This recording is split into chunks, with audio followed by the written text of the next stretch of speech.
guys, you're on the right wavelength. We want to be tracking our intensity, exactly how running is feeling, but let's not use the heart rate zones yet, especially if you're just starting back into running, you haven't been running for a while, or you're new to it, okay? Let's pair it back to this one tool that you can use over and over and over again and into the future that will actually make things way more simplistic, easier to track, and relatable to exactly where you are in your journey. Okay, you ready? Let's do this. Welcome everyone to Run Girl Radio. I'm Holly Dickinson, founder of Excel Strength and Conditioning, where we coach and empower female runners just like you across the world, making you faster, more knowledgeable, and set for a lifetime of injury-free running.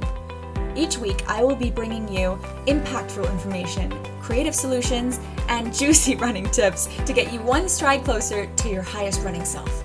Knowing that when curious and strong women are equipped with on-topic information and innovative solutions, there is no stopping us.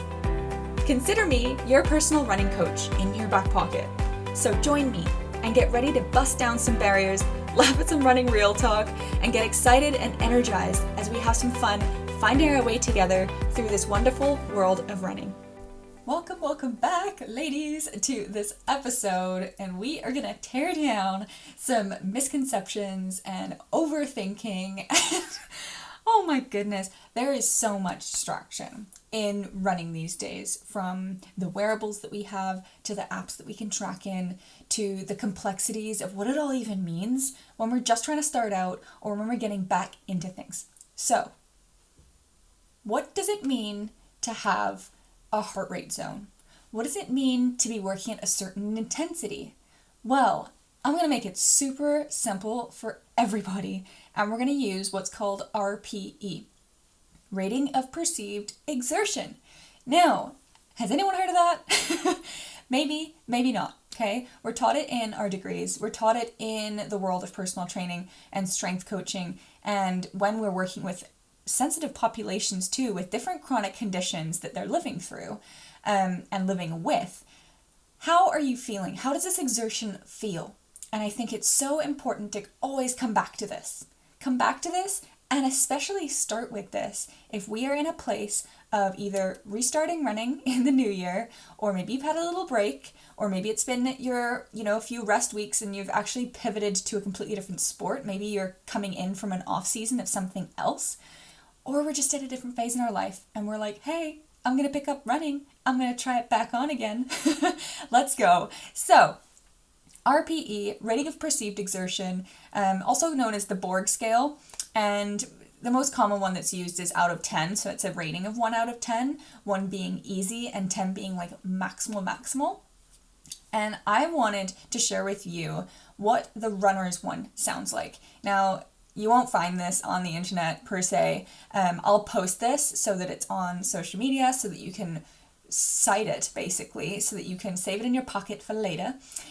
But you can find what intensity feels right for you and appropriate for you through your training. Now, if you're starting back in, the first few weeks are going to feel so hard, especially if you're pushing a little bit out of the comfort zone as we get back into that cardio swing and things level off and start to feel easier than they did in week 1.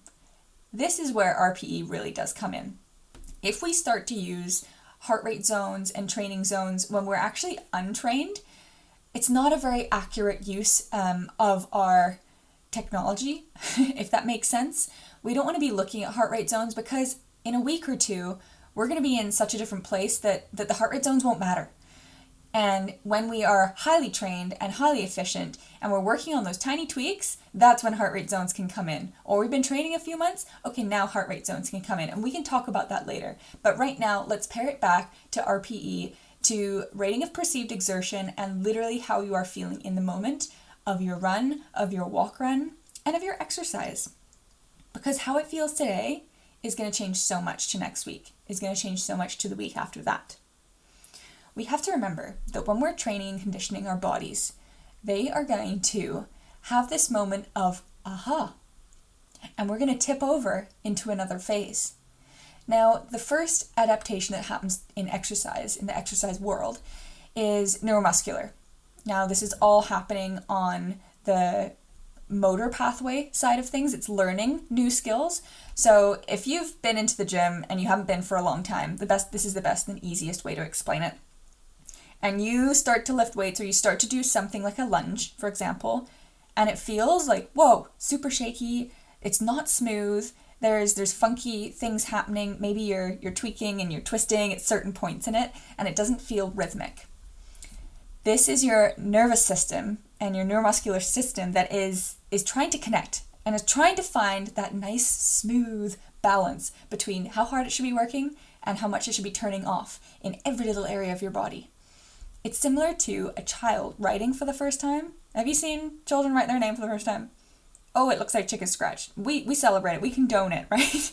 But there comes a time when that chicken scratch starts to turn, starts to become smooth. The A's look nice. The T's have a nice swoosh to them. And maybe, I don't even know if they're learning cursive these days in school, but things start to look more smooth and roly, right? So envision the same thing happening in your body. Now, if we were to start asking you to get into a certain heart rate zone when you're just starting out, that's not going to cut it, because things feel so much harder, and it's time for us to actually be playing within that realm. Does this make sense? Are some pennies starting to drop? So let's go through RPE 1, so easiest on the spectrum, to RPE 10, and kind of what that looks like for us as runners, and how I want you to think about it, and how you can track it and implement it so it actually helps you when you're doing your runs. Okay? So again, this Borg scale is to know, to track, to use your own intensities subjectively, okay? Subjectively, how it feels for you, and effort-wise, as it fluctuates with your own level of fitness over time, okay? So 1 out of 10, so Borg scale 1 in our running RPE scale, minimum effort, okay? Literally a walk in the park. Could be continuing this pace all day, is how I like to say. So minimal effort, okay, is 1 out of 10. Number 2 on this running Borg scale, RPE scale, whatever I want to call it now, light and easy. Okay, easy to maintain, light and gentle.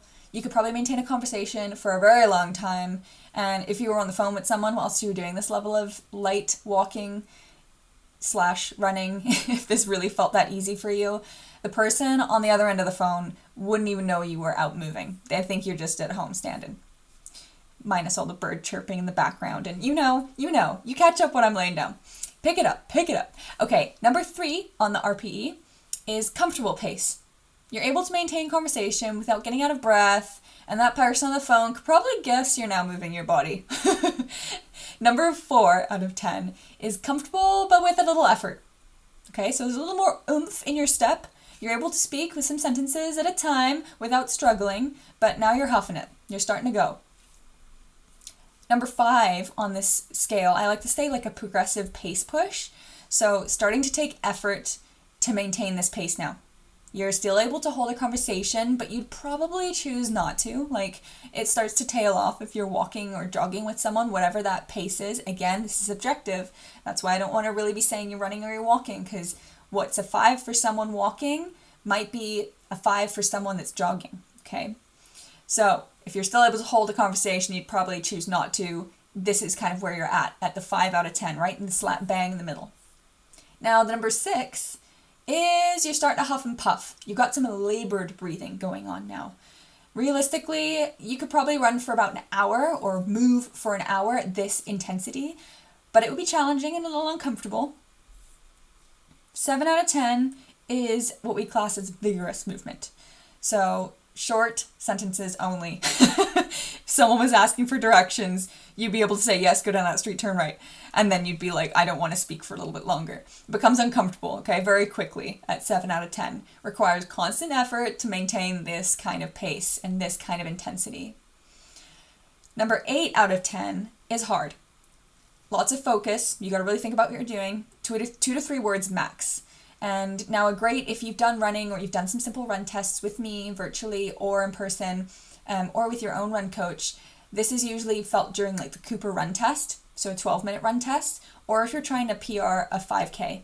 So if you're trying to get a really good time in a 5-kilometer race or run on your own, this is how hard it would potentially feel, an 8 out of 10.